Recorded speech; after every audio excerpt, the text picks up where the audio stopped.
መጥምቁ ዮሐንስ ምን አይነት ሰው ነው? መጥምቁ ዮሐንስ ምንድነው ብሎ ለሚጠይቀን ሰው እንዲህ ነው ብሎ ለመናገር በጣም ይከብዳል። ምክንያቱም መጥምቁ ዮሐንስ ነብይ ነው።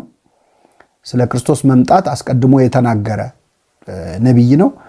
ነብይ ነው ብለን ሳንጨርስ ደግሞ ሐዋርያ ነው ዮሐንስ።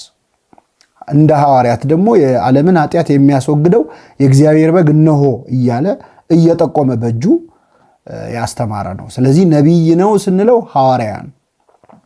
መጥምቁ ዮሐንስ የኦሪት ካህን ነው ብለን ልናስብ እንልና መልሰን ደግሞ የአዲስ ኪዳኑን ሊቀ ካህናት ክርስቶስን ሲያጠምቅ እናገኘዋለን። መጥምቀ መለኮት ቅዱስ ዮሐንስ ተብሎ እንግዲህ ለክርስቶስ ክብር ሊሆነው አይደለም፣ ግን እሱን በማጥመቅ በጣም ትልቅ ክብር ያገኘ። ጥምቀት ስትመሰረት የሁላችን እንግዲህ የተጠመቅንባት ጥምቀት የተመሰረተችው በጌታ ጥምቀት ነው።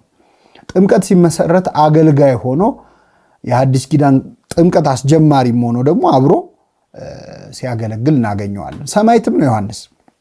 ምክንያቱም እንደምታውቁት በመጨረሻ ላይ በሰማዕትነት ነው ያለፈው።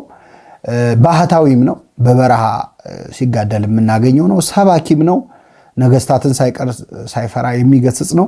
ብቻ ዮሐንስን እንዲህ ነው ለማለት በጣም የሚያስቸግር በጣም ትልቅ ቅዱስ ነው በመጽሐፍ ቅዱስ።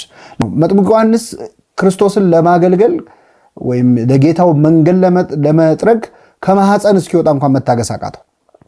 ገና ሆድ ውስጥ ሆኖ ነው አገልግሎት የጀመረው። የጌታን መምጣት ጥርጊያውን ለማዘጋጀት የተመረጠ የጌታ መንገድ ጠራጊ ነው። ግን መንገድ ለመጥረግ እስኪወለድ አልጠበቀም። ገና ሆድ ውስጥ ሆኖ የጌታን ድምፅ ሳይሆን የእናቱን ድምፅ ሰምቶ የድንግል ማርያምን ድምፅ ሰምቶ ሳይወጣ በፊት ዘለለ። ዮሐንስ የክርስቶስን ጫማ ልሸከም እንኳን መሸከም ልፈታ እንኳን መፍታ ላጎነብስ አይገባኝም ብሎ ራሱን በጣም በታላቅ ትሕትና ነበር የገለጸው።